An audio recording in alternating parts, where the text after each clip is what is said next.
श्रीललितादेव्यै नमः। श्रीललितासहस्रनामस्तोत्रम् ध्यानम्। अरुणां करुणातरङ्गिताक्षीं द्रुतपाशाङ्कुशपुष्पबाणचापाम् अणिमाधिविरावृतां मयूखैः अहमित्येव विभावये भवानी।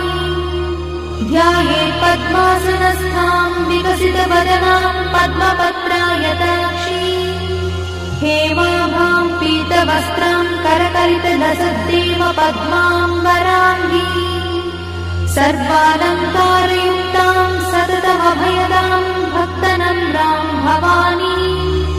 श्रीविद्यां शान्तमूर्तिं सकलसुरन्तां सर्वसम्पत्प्रदात्री श्रीमाता श्री